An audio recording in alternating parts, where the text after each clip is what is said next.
It's now time for our last Soufriere update, and at this time it's brought to you by Williams Equipment Rentals, Ace HMB Hardware, Roberts Manufacturing Limited Barbados, Good Time Snacks, COB Credit Union, Access All, Joanne Jones Funeral Services, Pinnacle Feed Limited Barbados, Julie's Party Rentals, and Shining Stars Calypso Tent, and Eric Hassel Shipping Barbados Limited. And we now join Kenton Chance in St. Vincent for an update. Good morning to you, Kenton. Can you hear me? Okay, we do have the link with Kenton. I think, Kenton, you're still muted. I'm sorry. I was muted. Good morning to you and good morning to Barbados and your listeners wherever they are. And for those of you who are viewing the feed on Zoom, what you are seeing is an actual eruption of La Soufriere that happened just a few minutes ago, less than 10 minutes ago. So therefore, you don't have the straight column as you would normally see, but you can see the huge volume of ash. And for those who might be viewing, and I would describe for those who can't, we have blue, by the way, from just outside my house. It's in the south, about 4 miles north of Kingstown. So on one side of the sky, we can see some relatively blue skies, as you would normally see. And then you come to this one area, and there's just this huge mass of gray, what might ordinarily think is a gray cloud, but it's actually a huge volume of ash. So regrettably, Barbados, look out for more ash from La Soufriere. And this coming exactly 42 years after the 1979 eruption of La Soufriere. La Soufriere actually began erupting in 1979 on the 13th of April. Today, 42 years to the day that it last erupted, we are into day 5 of another eruption of La Soufriere. For many people, it's unbelievable that in their lifetime, they've seen this volcano erupt 3 times. 1 time effusively in 1971, and then 2 times explosively in 1979, and again in 2021. And this cannot help the situation that we have in our beautiful country with the water situation and the poor visibility and the air quality and all of that. But also I'm happy to report that things are looking up. In some communities, they have temporary stamp pipes so that people can go there and get water. Water distribution is taking place via trucks around the country. We had a naval vessel coming from Venezuela yesterday with some humanitarian aid, and we're having aid coming in from our Caribbean neighbors as well. So that is essentially what I would have to tell you, because I would have to wait for the 8 o'clock update to get more of the specifics about this eruption and the activities that took place overnight and what the outlook for the next few days are.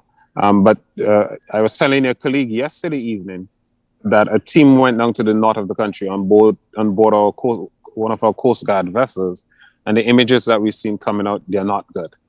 Some of the things I had heard from people I interviewed on Sunday, the houses covered in ashes, and people are really fearful of their roofs collapsing and all of that. So even as this volcano continues to do what it does, it could be some time yet before we can really understand the extent of the infrastructural damage and the dislocation that this eruption is causing and will continue to cause.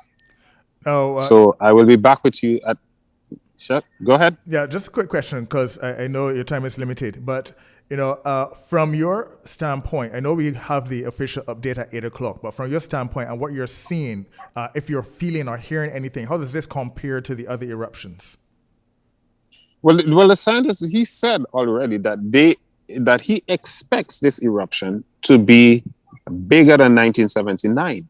And he says it will be more akin to the 1902 eruption. Mm-hmm. In 1902, we had massive loss of life, 1,600 lives lost. But one has to remember that the warning systems were not as developed. The infrastructure this is 1902, 119 years ago. But in terms of the the activity of the actual volcano, it is expected that it's going to be worse than 1979. In fact, people who have experienced the 1979 eruptions, from various parts of the country have already said, I was tempted to use confirm, but in their experience, this eruption is worse. Like, for instance, in my area of the country, people say we had ash, but it was nothing like this. My house has been closed up since Friday, since the eruption started, and that's the case with many people. And the thing is, the ash gets in everywhere. Like, I kept realizing that for some reason my house there was a lot of ash around, or the smell of ash, and I said, but the house is closed up, until I realized that a window was cracked open. In a room that I don't go into often, and then you realize the ash just comes in. Today, I plan to go and visit my church building because it's not, for ventilation purposes. I couldn't imagine what it's like there, but that's essentially the situation here in St. Vincent. So I'll have more for you later in the morning. Well, Kenton, thank you very much for your update. I hope you continue to stay safe until the next time we hear you again. All right, thank you so very much, and goodbye, Barbados.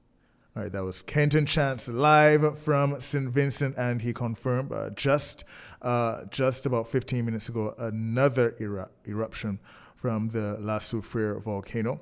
Hopefully we can get another update as we stay tuned to our stations, the sister stations.